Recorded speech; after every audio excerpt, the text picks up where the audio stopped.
Hello guys, मैं Ratan sir welcome all of you back to my channel Ratan sir grammar. Grammar के tough topics को easy and simple language में discuss करता हुआ video लेकर आपके सामने आता रहता हूं। आज का वीडियो बहुत ही खास और इम्पोर्टेंट होने वाला है आपके लिए, खास करके उन लोगों के लिए जो कम्पिटिटिव एग्जामिनेशंस की तैयारी करते हैं। वहां पे टेंस यूज से कई तरह के क्वेश्चंस आते हैं और टेंस यूज एक वास्ट टॉपिक है। इसको एक बार में बताना मुश्किल होता है, इसलिए इसको थोड़ा थोड़ा करके कई पार्ट में, कई वीडियोस में मैं डिस्कस करता आ रहा हूं। आज का वीडियो भी इसी सीरीज का एक भाग है, तो शुरू करते हैं बिना कोई समय वेस्ट किए। आज का वीडियो जिसका टॉपिक है tense use in conditional sentences, मतलब कंडीशनल सेंटेंसेज में टेंस का प्रयोग कैसे कैसे होता है। वीडियो थोड़ा लंबा होगा, बट पेशेंस रख करके पूरे वीडियो को देखें। कलम और नोटबुक लेकर वीडियो को देखा करें। After that you will be able to understand each and every point well, and you will easily be able to answer any question related to tense use.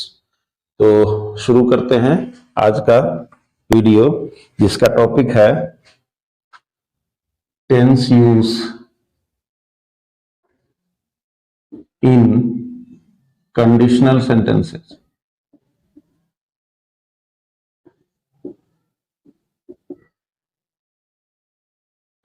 सबसे पहले कंडीशनल सेंटेंस होता क्या है इसकी जानकारी। तो कंडीशनल सेंटेंस में एक पीसी मीन्स प्रिंसिपल क्लाउज, और एक पीसी और कम से कम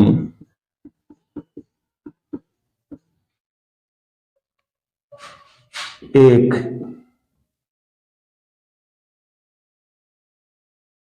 कंडीशनल क्लाउज, इसको हम लोग सीसी बोलेंगे, अभी के बाद से आता है। मतलब किसी भी कंडीशनल सेंटेंस में एक प्रिंसिपल क्लाउज आएगा और एक कंडीशनल क्लाउज आएगा, वैसे सेंटेंस को हम लोग कंडीशनल सेंटेंस कहेंगे। सीसी अगर सेंटेंस के शुरू में आता है तो उसके बाद कॉमा जरूर आता है,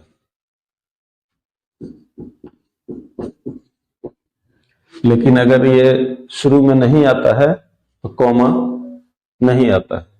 एग्जाम्पल देखते हैं इसका कंडीशनल सेंटेंस का पहले, उसके बाद इस तरह के सेंटेंसेस में टेंस को कैसे यूज करते हैं यह जानेंगे। जैसे if he comes here,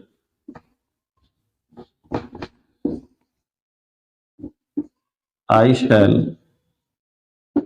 help him.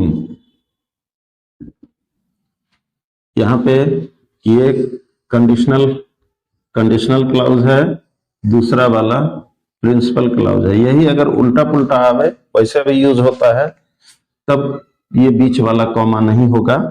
तो इसी सेंटेंस को इस तरह से भी यूज किया जा सकता है कि I shall help him if he comes here, अगर वह यहां आएगा तो मैं उसे मदद करूंगा या करूंगी। यही है कंडीशनल सेंटेंस। अब इस तरह के कंडीशनल सेंटेंसेस में कैसे करके टेंस यूज होता है, इसकी जानकारी से पहले यह जानना जरूरी होता है कि कंडीशनल सेंटेंस के की शुरुआत क्या किससे होती है। तो generally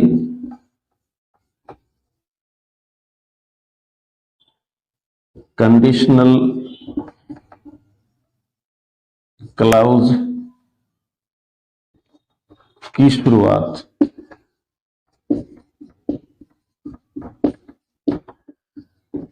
if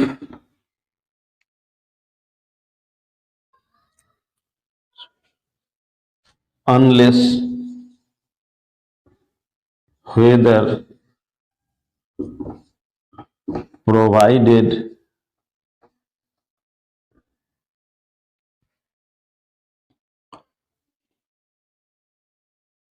provided that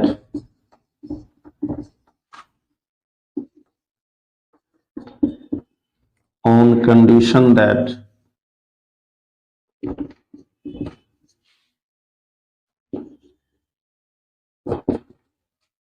provided that और ऑन कंडीशन दैट की मीनिंग मिलती जुलती है। So long as long as etcetera से होती है। मतलब जो भी कंडीशनल क्लाउज होगा उसके शुरू में इनमें से कोई ना कोई एक कंजंक्शन आएगा ही आएगा। अब एक एक करके नियम जानते हैं किस तरह का कंडीशनल क्लाउज रहेगा तो कैसा प्रिंसिपल क्लाउज में सेंटेंस, प्रिंसिपल क्लाउज में टेंस यूज होगा, या कैसा प्रिंसिपल क्लाउज रहेगा तो कंडीशनल क्लाउज में किस तरह का टेंस यूज होगा। तो पहला नियम, first rule of this group is, conditional clause में सीसी का माने इस वीडियो में कंडीशनल क्लाउज होगा, ये नहीं,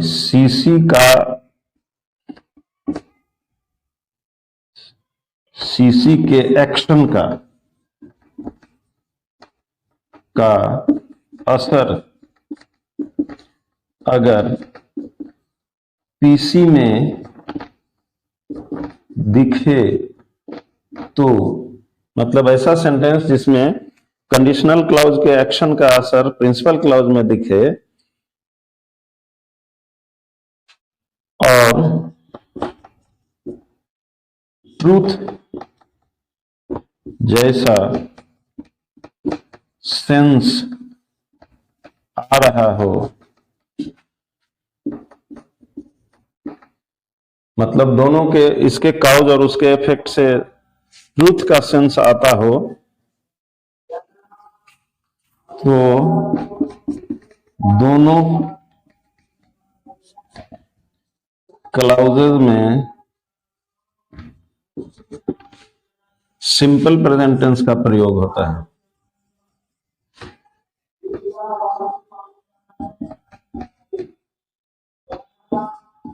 टेंस का प्रयोग होता है। एग्जाम्पल से इसको अच्छी तरह समझा जा सकता है। जब भी दोनों क्लाउजेज में जब काउज और रिजल्ट जैसा हो और ट्रूथ जैसा पता चलता हो, कंडीशनल क्लाउज का एक्शन, उसका असर प्रिंसिपल क्लाउज में दिखे और ट्रूथ जैसा सेंस आ रहा हो, तो दोनों क्लाउजेज में सिंपल प्रेजेंट टेंस का प्रयोग कैसे होता है इसकी जानकारी अब एग्जाम्पल से जानते हैं।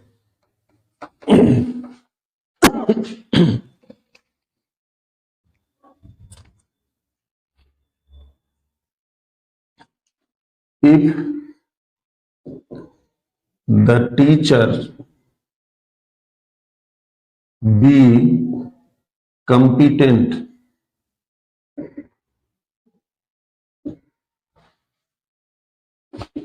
students learn fast।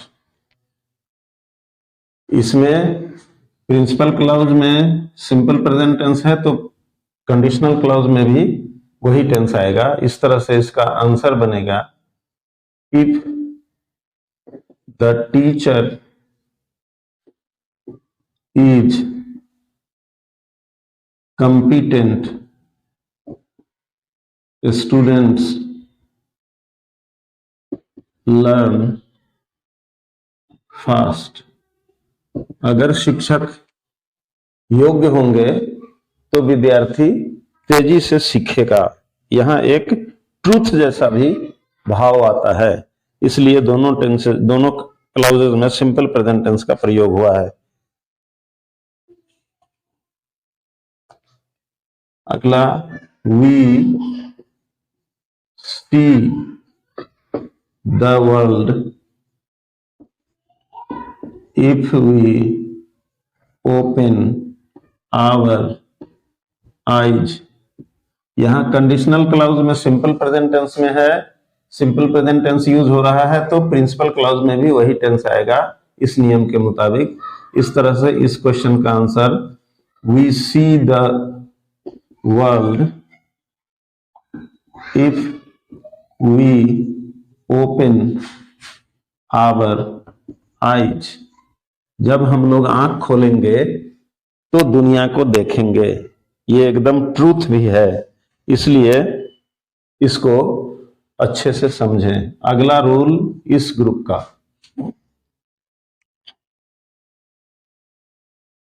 पीसी अगर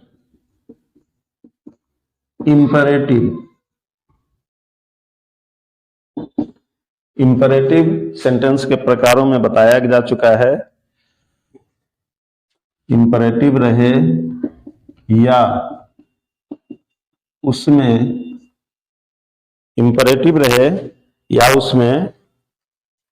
शैल या विल या कैन या मे प्लस V1 आ रहा हो। ये प्रिंसिपल क्लाउज में अगर इतनी बात रहे तो कंडीशनल क्लाउज में सिंपल प्रेजेंट टेंस का प्रयोग होता है। सिंपल प्रेजेंट टेंस का प्रयोग होता है, सिंपल प्रेजेंट टेंस का प्रयोग होता है अथवा इसी को उलट के, अथवा सीसी में अगर simple present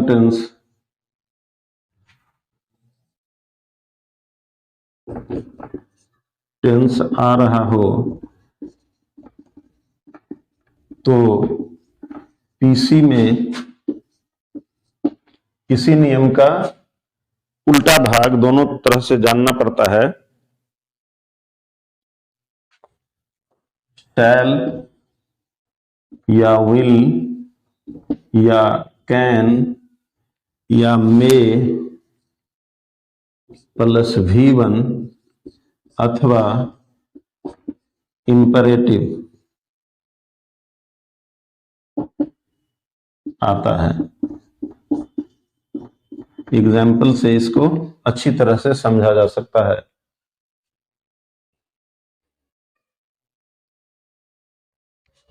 If he have enough money,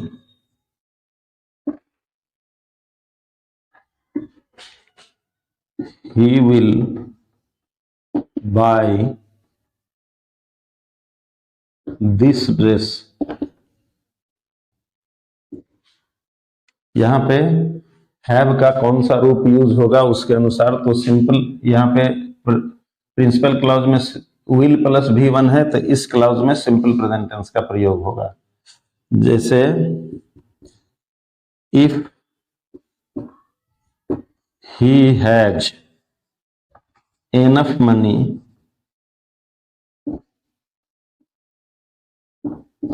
he will have buy this dress। अगर उसके पास पर्याप्त पैसा होगा तो वह इस पोशाक को खरीदेगी। अनलेस, अगला example, unless you labour hard, you pass. तो इसका आंसर ऐसे बनेगा, unless you labour hard, you won't या विल नॉट पास।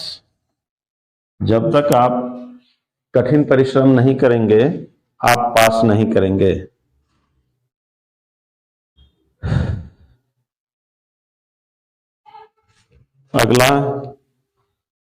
अगला एग्जाम्पल, इसी नियम का एग्जाम्पल कुछ अधिक बताने की कोशिश मैं कर रहा हूं ताकि नियम में जो बातें बताई गई हैं उनको खूब अच्छी तरह से समझने में बन जाए।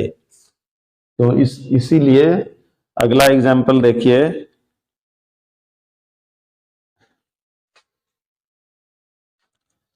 आई beat you if you don't do as I say. अब यहां कंडीशनल क्लॉज में सिंपल प्रेजेंट टेंस में है तो यहां सिंपल फ्यूचर देना पड़ेगा। I shall beat you, shall plus V1 ये देना पड़ेगा। I shall beat you if you don't do as I say. मैं जैसा कहता हूं वैसा नहीं करोगे तो मैं तुम्हें पीटूंगा, इसका सो मतलब हुआ।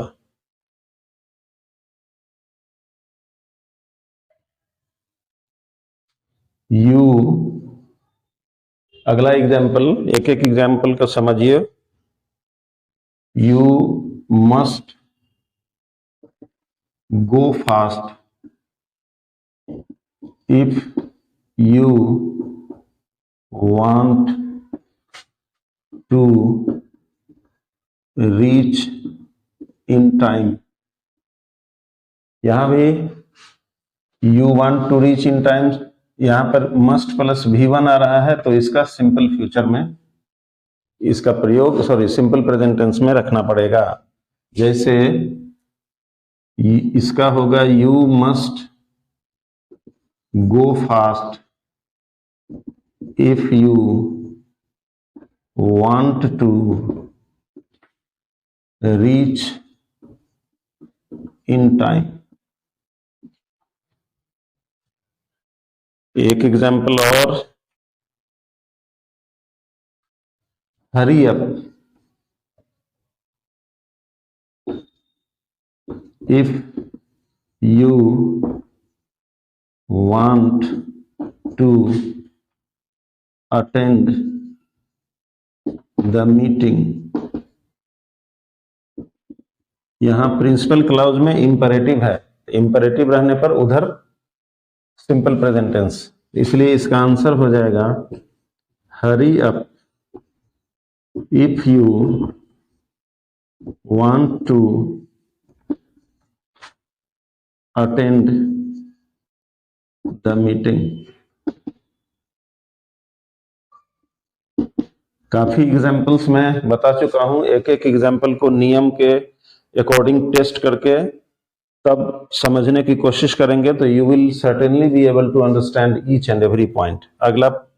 अगला नियम बताता है इसका कंडीशनल सेंटेंस में टेंस का यूज कैसे करते हैं। उसके लिए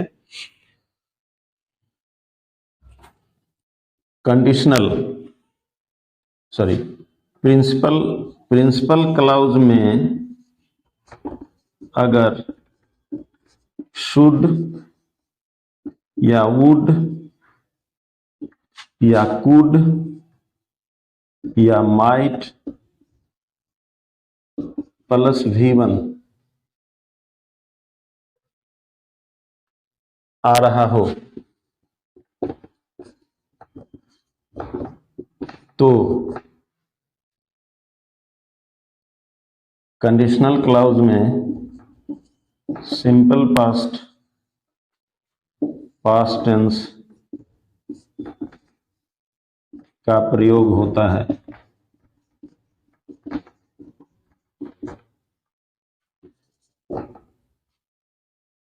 इसी को दूसरी तरह से अथवा कंडीशनल क्लाउज में अगर सिंपल पास्ट टेंस रहे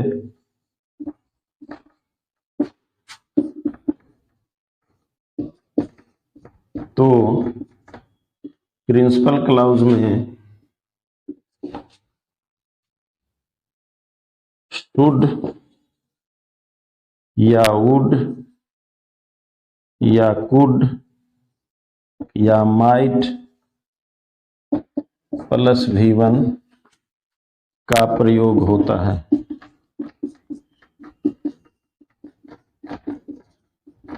एग्जाम्पल अच्छे से समझने की कोशिश करें।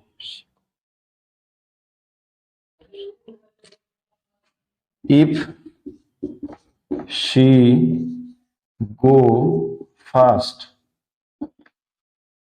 She would reach the station timely.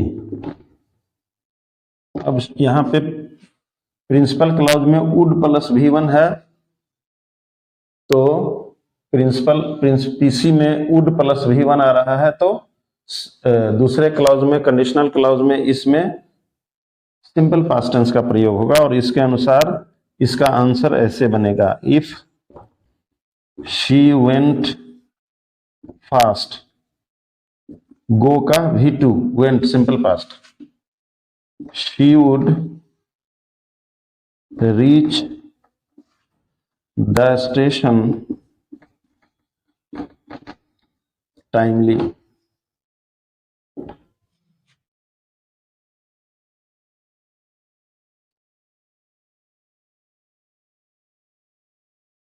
अगला एग्जाम्पल बहुत ही इंपॉर्टेंट एग्जाम्पल इसमें बताया जा रहा है। एक एक एग्जाम्पल को समझने की कोशिश करें, पूरा नियम समझ में आराम से आ जा सकता है। अगला एग्जाम्पल है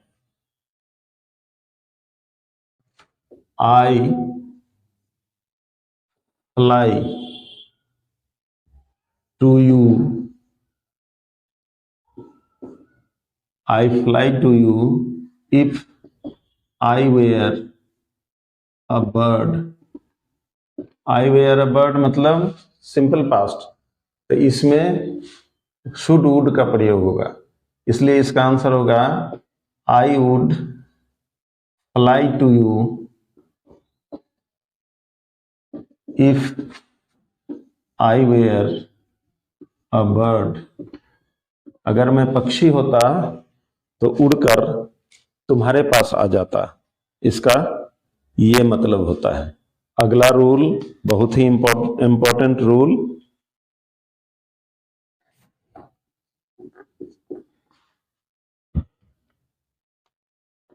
प्रिंसिपल क्लाउज में अगर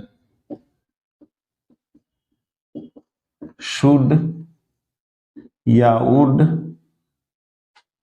या कुड या माइट,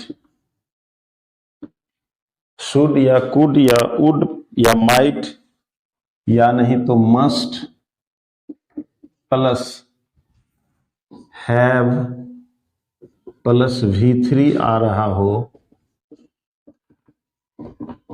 तो कंडीशनल क्लॉज में पास्ट परफेक्ट टेंस का प्रयोग होता है।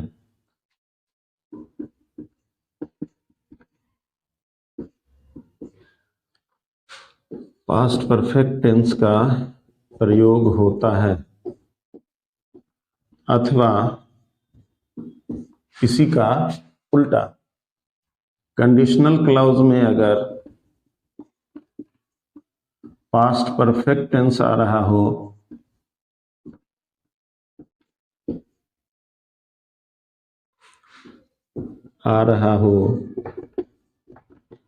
तो प्रिंसिपल क्लॉज में शुड या वुड या कुड या माइट या must plus have plus V3 का प्रयोग होता है। एग्जाम्पल अच्छे से समझें। अगेन एंड अगेन मैं रिपीट कर रहा हूं क्योंकि example will make you understand everything easily. तो इफ दे गो फास्ट, इसी गो का सही टेंस फॉर्म परीक्षाओं में पूछा जाता है यूज करने के लिए, वही इसमें डालना है देखते हुए। If they go fast they would have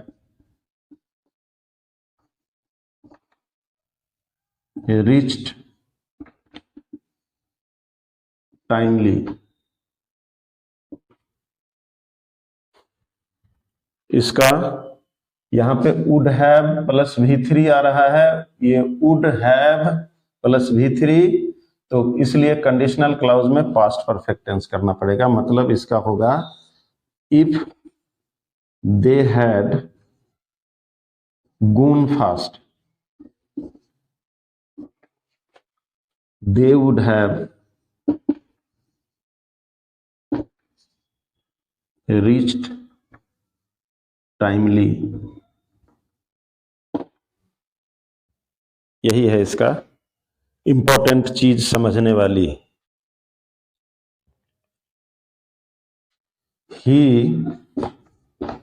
win the match if he had played well। इसका माने, इसका आंसर होगा यहाँ कंडीशनल क्लॉज में हैड प्लस V3 मतलब पास्ट परफेक्ट, तो यहाँ पे इसलिए would plus V1। He would have plus V3, sorry, he would have won the match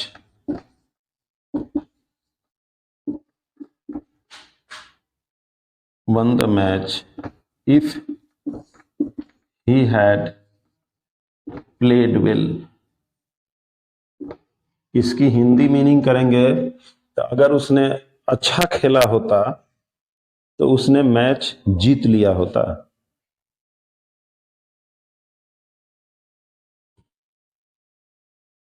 इस तरह के सेंटेंसेस को, इस तरह के सेंटेंसेस को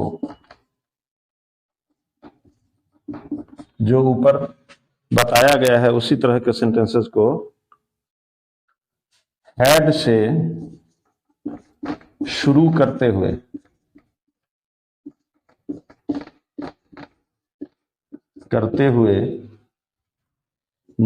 इस प्रकार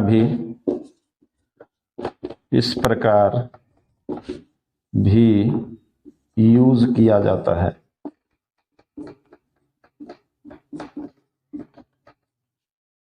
ये ऊपर वाले सेंटेंस को he would have won the match, he had if he had played well, इसको ऐसे भी यूज किया जाता है, had he played well he would have won the match। बहुत ही इंपॉर्टेंट वीडियो है ये आपके लिए, खास करके the students who are preparing for the competitive examinations, उनके लिए बहुत ही इंपॉर्टेंट ये वीडियो होगा। तो आज इस वीडियो में इतना ही। वीडियो को अंत तक देखने के लिए आपका धन्यवाद। वीडियो को लाइक करें और अपने नियर एंड डियर तक वीडियो को शेयर करें ताकि उनको भी यह नॉलेज इसी तरह मिल जाए, और चैनल को सब्सक्राइब कर दें, चूँकि आने वाले दिनों में मैं इसी चैनल पे ट्रांसलेशन की शुरुआत करने वाला हूँ। ट्रांसलेशन के ऐसे ऐसे पॉइंट्स मैं बताने वाला हूँ, दुनिया का कोई टीचर नहीं बता देगा, ये मेरा दावा है। और उन बातों को जानते हुए चुटकी बजा बजा करके आप इंग्लिश ट्रांसलेशन सीखेंगे, मतलब हिंदी वाक्यों को इंग्लिश में ट्रांसलेट कर पाएंगे। ऐसे ऐसे पॉइंट्स लेके मैं आगे आने वाला हूं, तो इसलिए चैनल को सब्सक्राइब कर लें। जब मैं वो मटेरियल डालूंगा तो उसका नोटिफिकेशन सबसे पहले आप तक पहुंच जाए, इसी के लिए। तो वीडियो में अंत तक बने रहने के लिए थैंक्स अ लॉट। मिलते हैं अगले वीडियो में इसी तरह के बम्पर इंफॉर्मेशन के साथ, इजी एंड सिंपल लैंग्वेज में। Till then, have a nice day, bye.